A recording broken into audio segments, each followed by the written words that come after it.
안녕하십니까. 매일 아침 조간신문의 주요 기사를 딱딱 풀어서 해석해드리는 조간딱풀 5월 25일 수요일에 인사드립니다.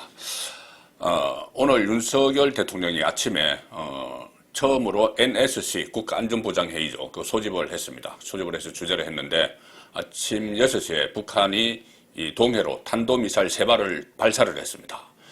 바이든 대통령이 방한 기간 중에 그런 도발을 할 것이라는 그 전망이 있었지만은 그렇게 하지 않았죠. 왜 그러냐면은 바이든 대통령이 방한하면서 미군의 전략 자산이 전개가 됐습니다. 한반도에 전개가 됐기 때문에 그것이 두려워서 도발을 하지 않고 있다가 한국과 일본 방문을 마치고 출국하자마자 미사일을 쐈습니다. 자, 그래서 윤석열 대통령이 첫 NSC 회의를 소집을 하는 그런 상황이 있었습니다. 자, 이런 일들, 북한 리스크 이것이 또 지방선거에 어떤 영향을 미칠지도 지금은 관심이죠. 현재 6일 지방선거 그리고 또 보궐선거 7개 지역의 국회의원 보궐선거가 있습니다. 보궐선거 최대 격전지로 떠오른 곳이 인천 계양을이죠. 인천 계양을 이재명 전 대선 후보가 출마를 했습니다. 지금 이재명 후보가 무명의 국민의힘 후보 윤형선 후보에게 뒤지고 있다. 이런 여론조사 결과가 속속 나왔었는데 오늘 나온 여론조사 결과는 여전히 오차 범위 안에서 혼전을 벌이고 있다. 자, 그런 분석들이 나오고 있습니다. 그런 여론조사 결과가 나오고 있는 것이죠. JTBC가 글로벌 리서치에 의뢰를 해서 실시한 조사를 보면은 윤형선 후보, 국민의힘 후보가 42.2%고 이재명 민주당 후보가 44.8%. 이 조사에서는 2.8%포인트로 오차범위 안에서 이재명이 다소 앞섰습니다. 앞섰지만은 이재명 후보가 윤영선 후보에게 지고 있다는 그런 여론조사 결과도 지금 계속 나오고 있는 상황이죠. 이재명 후보는 비상에 걸렸습니다. 본인이 만약에 이번 그 보궐선거에서 떨어지면은 대선에 이어서 떨어지면은 정치적으로는 끝나는 거죠. 끝나고 또 사법 리스크, 지금 경찰이 압수수색을 하고 검찰도 유예기간 금수완박 입법 그 유예기간 4개월 내에 대대적인 수사를 예고를 하고 있기 때문에 국회의원이 되지 않으면은 해기중 불체포 특권 일종의 방탄 쫓기를 입을 수가 없습니다. 그래서 속이 타는 그런 상황이죠. 그렇기 때문에 이재명 후보는 지금 여러 가지 수단과 방법을 다 동원을 하고 있는 상황입니다. 일단 본인이 불리하게 나온 여론조사 결과가 계속 나오자 그 여론조사들은 주로 ARS죠. 무선 전화로 하는 겁니다.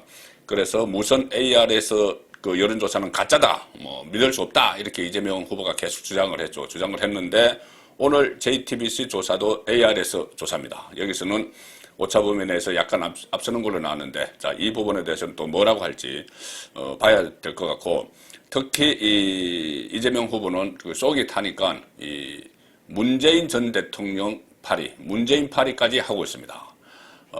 그제 봉하마을에서 노무현 전 대통령 13주기가 있었죠. 그때, 본인이 사실은 문재인 전 대통령이 나에게 이렇게 이야기하더라 하면서 또 공개한 내용이 있습니다.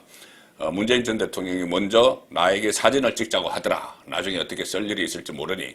그러니까는 이재명 분리하면은 나를 팔아서라도 선거운동 하라. 문재인이 그렇게 했다는 이야기를 간접적으로 하는 것이죠. 그리고 이 선거에 대해서 걱정을 많이 하고 우려도 하더라. 그러니까 문재인이 나를 지금 도와주고 있어. 이것을 이야기를 하는 겁니다. 그리고 그렇게 함으로 해서 지지층을 투표장으로 끌어내기 위해서 이 지방선거는 또 이 보선이지만은 국회의원 보선이지만은 지방선거 같이 치러지니 투표율이 상당히 낮을 수가 있죠. 낮을 때는 이 조직선거가 먹힙니다. 그래서 지지층들이 투표장에 나오게 하는 것이 이 승부수다 이렇게 판단을 한 거죠. 그래서 문재인 파리까지 하고 있는 겁니다. 이 상황에서 또 하나의 관심 인물은 지금 이재명에게 지지율 여론조사에서 이기거나 박빙 승부를 하고 있는 국민의힘 윤형선 후보입니다. 윤형선. 계양을에서 한 20몇 년 동안 병원을 했다는 사람인데, 윤형선 후보에 대한 관심이 높아지고 있죠. 오늘 아침만 해도 여러 군데서 인터뷰를 했습니다. 한국경제, 매일경제, 이렇게 인터뷰를 했는데 국민일보도 인터뷰를 했습니다. 국민일보 인터뷰 기사를 소개를 드리면은 이렇게 이야기합니다. 윤형선 후보가 동행 인터뷰인데 눈 뜨고 나니 유명해졌다. 눈을 뜨고 나니 내가 갑자기 유명해졌다.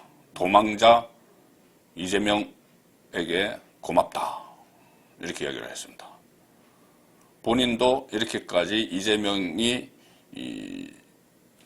이재명과 이렇게 접전을 벌일 줄 몰랐겠죠. 자, 눈 뜨고 나니 유명해졌다. 도망자이자 피의자인 이재명 더불어민주당 후보에게 고맙다. 왜 고맙다고 했을까? 이렇게 설명합니다. 이재명 후보와 민주당은 득표율 0.73%포인트 차로 대통령 선거에서 졌다는 이유로 선거 결과에 불복을 하고 정부가 일을 못하게 하고 있다. 발목 잡기를 하고 있다는 거죠. 그런데 이재명 후보가 개항을 보선에 출마를 하면서 이런 행태가 심판받을 수 있게 됐다. 그것이 고마운 일이다. 이렇게 이야기를 합니다. 그리고 이재명 후보는 경기와 성남을 버리고 인천에 왔는데 수사를 받아야 할 사람이 방탄조끼를 입고 불체포 특권을 누리겠다는 의도다. 그래서 개항 유권자들이 이재명 후보가 도망온 원인을 서서히 알아가고 있다. 자, 이렇게 하면서 자신감을 표현을 합니다. 만약에 이번 보궐선거에서 이재명 후보가 진다면은 이재명 후보 개인의 몰락뿐이 아니고 민주당이 책임론에 휘말리면서 또 이재명 후보는 이 지방선거 총괄선대위원장도 맡고 있죠. 그러면 지금 지방선거도 전체적으로 참패할 가능성이 높습니다. 거기다가 이재명 후보 본인까지 개항을 해서 떨어지면은 책임론에 휘말리면서 야당발 정계 개편 가능성까지 오는 그런 상황이죠. 이재명 후보는 본인이 대선에서 지고 나서 당의 비대위 비상대책위원회가 꾸려졌을 때 그때 윤호중 비대위원장과 함께 공동 비대위원장으로 한 사람을 추천을 했죠. 그리고 상임 선대위원장도 맡고 있죠. 박지현입니다. 박지현. 26세 여성이죠. 젊은 여성인데 박지현 위원장을 추천을 했습니다. 그런데 이 박지현 위원장이 본인의 존재감을 지금 드러내기 시작을 했습니다. 박지현 위원장은 생소하실 텐데 그때 성착취 동영상 N번방 사건이 있죠. N번방. 그때 N번방 추적단이 활동을 하면서 유명세를 탄 인물이죠. 어제 박지현 위원장이 지금 당 지지율이 폭락하고 이재명도 어렵고 하니 대국민 사과를 했습니다. 대국민 사과를 했는데 그것을 두고 민주당 안에서 조찬 논란이 일어나고 있습니다. 조선일보 6면 보시면은 박지현 26세 야당 비대위원장 대리 사과의 윤호중 그거 개인의 입장이야. 우리 당 뜻이 아니야. 또 이렇게 이야기합니다. 자, 박지현 왜 대리 사과냐? 본인은 대선 패배 이후에 이 당에 들어왔죠. 그런데 지금 대선 패배 이런 것은 전부 다 기존에 있던 민주당 사람들의 잘못인데 그 사람들은 꿈쩍도 안 하고 대신 박지현이 와서 사과를 했기 때문에 대리사과. 그리고 그것이 또 못마땅한 윤호중 공동선대위원장은 그거는 박지원 위원장 개인 생각이야. 우리하고 상관없어. 또 이렇게 이야기를 하는 겁니다. 일주일 앞두고 긴급 기자회견을 열었습니다. 박지원. 민주당이 정말 많이 잘못했다. 100번이고 1000번이고 더 사과하겠다. 이렇게 고개를 숙입니다. 이 열세에 몰리자 업소 작전에 나선 건데 정작 사과를 해야 할 대선 패배 책임자들은 줄줄이 선거에 다시 나왔죠. 이재명, 송영길. 그런데 26세 비대위원장이 대리 사과를 하는 게 맞느냐? 그리고 사과를 이렇게 정치권에서 말이 나왔는데 민주당 안에서는 아니 왜 도대체 사과를 하는 거냐? 이 선거에서 그렇게 되면은 불리하다. 이런 또 선거공학적으로 질책을 하고 있습니다. 그리고 또 박지원 위원장이 어제 한 말 중에 윤호중이나 이런 사람들이 발끈한 게 뭐냐면은 86 운동권, 용태, 86 운동권 출신들한테 다 물러나라. 윤호중도 여기 해당되죠. 용태를 충분한 논의를 거쳐 금주중으로 발표하겠다. 이렇게 해버렸습니다. 지금 이 상황은 민주당 안에서 자중질환이 일어나는 그런 모습이죠. 그리고 사실 이 윤호중이나 또 이재명이나 이 박지원이라는 26살짜리를 비대위원장으로 앉힌 것은 이 위기 상황에서 한번 써먹겠다는 이야기입니다. 한번 써먹고 뭔가 변화되는 모습을 보여주는 척 하기 위해서 26세 젊은 여성, N번방 추적단, 이 이미지를 그냥 한번 활용하겠다는 그런 의도였죠. 그래서 가만히 이 자리에 앉혀놨는데 갑자기 그 26세 비대위원장이 사과를 하고 86 용태 이런 이야기를 하니 발끈해서 다시 또 쫓아내려고 하는 그런 상황으로 가고 있는 것이죠. 그래서 지금 민주당은 이 박지원 이런 대리사과가 아니고 기존에 있던 인물을 총출동을 시켜서 뭐 대선 패배에 책임이 있든 말든 총출동을 시켜서 지지층을 결집하는 그런 작전을 짜고 있습니다. 제가 두 번 말씀을 드렸는데 하나는 이 원로들, 당 원로들을 총집결을 시킨다. 그리고 심지어 문재인 전 대통령까지 내세운다. 물론 지원 유세까지는 아니더라도 SNS 활동을 통해서 지금 그런 그 활동 모습을 보이고 있죠. 이재명에게 뭐 사진 찍자, 또 뭐 선거에 많은 관심을 보였다. 또 경기도지사에 출마한 김동연에게 싸워서 이겨달라, 뭐 응원하겠다 이런 이야기를 했다. 자, 그런 것들이 문재인이 다시 나서기 시작하는 그런 행태들이죠. 이 민주당은 지금 이낙연, 정세균, 이해찬 이런 원로들까지 총출동시키는 합동유세를 계획을 하고 있습니다. 그리고 이 합동유세는 나가지 않지만은 문재인 전 대통령도 불러내야 한다. 이런 얘기까지 있다. 자, 이런 말이 나오고 있는 상황이죠. 그리고 조선일보 6면 옆에 보시면은 어제 국회의장에 민주당 안에서 후보가 선출됐는데 김진표를 선출했습니다. 자, 국회의장은 국회의장 재임 기간 동안 당적을 버리게 돼 있죠. 중립성을 지키기 위해서. 그런데 김진표는 제 몸에 민주당 피가 흐른다. 이런 이야기를 했습니다. 이런 것도 전부 다 지지층 결집 전략의 일환이죠. 민주당은 이렇게 전직 대통령까지 소환을 해서 지방선거 또 보궐선거에 올인을 하고 있죠. 그런데 윤석열 대통령은 지금 새 정부의 골격을 짜고 그동안 문재인 정부 5년 동안 이 엉망으로 만들어놨던 그 체제를 다시 구축하기 위해서 여러 가지 시도들을 하고 있습니다. 조금 전에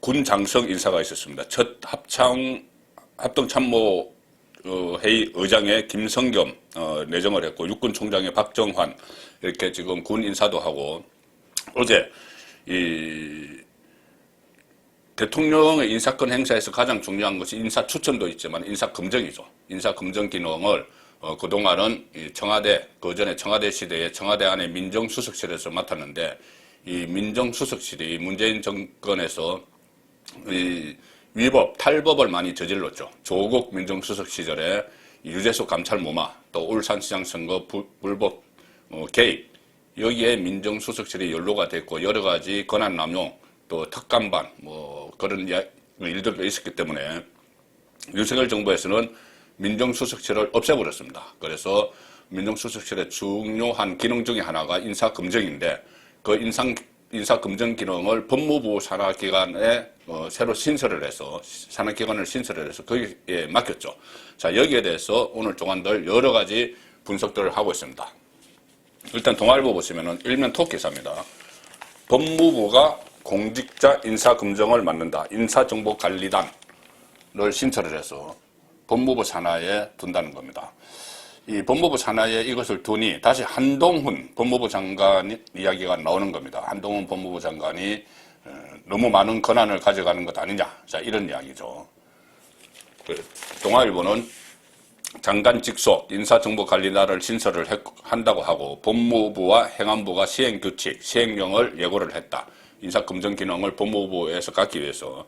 그리고 윤석열 대통령 공약대로 청와대 민정수석실을 폐지한 건데 이 야당은 지금 권한 남용이다. 뭐 이렇게 주장을 하고 있고 여당은 체계적인 검증을 위해서 하는 것이다. 자, 이렇게 서로 반대되는 입장을 펼치고 있죠.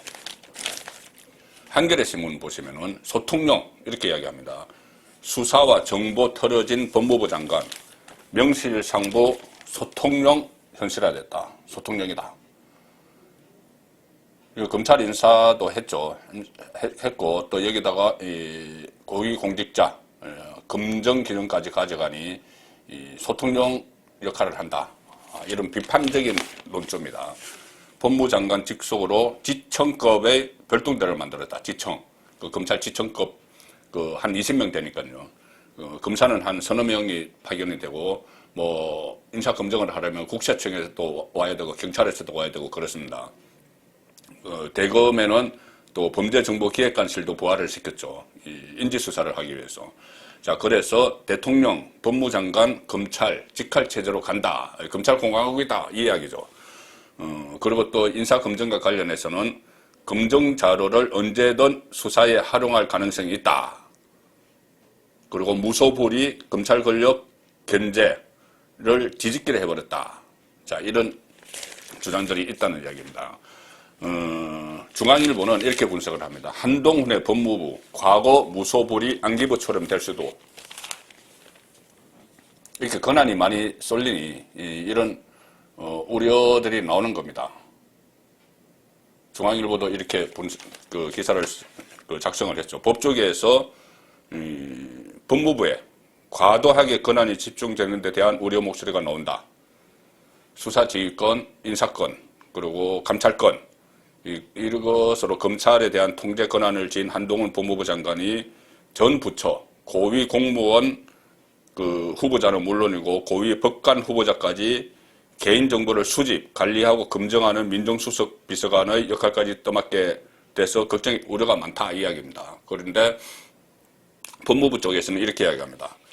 장관이 인사검증 권한까지 가지면서 소통령 왕장관이 됐다는 비판이 나오지만 대통령실에 집중된 인사추천 기능과 검증 기능을 오히려 분산한 것이다. 그리고 법무부 장관이 만약에 인사파동이 나면은 검증 소홀로 책임까지 져야 되는 그런 무거운 중책을 맡게 됐다. 이렇게 보는 시각도 있는 것이죠. 자, 이 대통령실에 집중된 인사추천 기능, 이것은 그전에 청와대에서 이 인사수석실이 추천을 하고 청와대 안에 있는 민정수석실이 이 검증을 하기 때문에 같은 청와대 안에서 같은 기관 안에서 이렇게 추천과 검증을 같이 하기 때문에 어떤 부작용 같은 것이 많이 나왔고 역대 정권에서 인사 참사가 많이 벌어졌죠. 자, 그래서 그런 측면에서는 이것을 분리를 하는 것. 대통령실에서 인사 추천을 하고 법무부 장관 산하기관에서 인사 검증을 하는 것. 이것은 또 새로운 시도다. 이렇게 볼 수도 있는 것이고 또 이렇게 왕장관, 소통령 이렇게 하는데 이것은 민주당이 자업자득한 측면이 있습니다.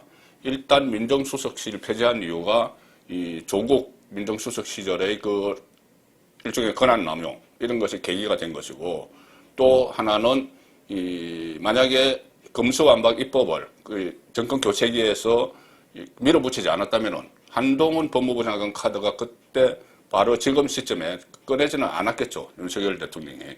자, 그래서 여러 가지 측면에서 보면은 이렇게 한동훈 법무부 장관에게 권한이 많이 집중되는 것은 사실이지만 그렇게 된 상황은 민주당에서 원인을 제공을 했다.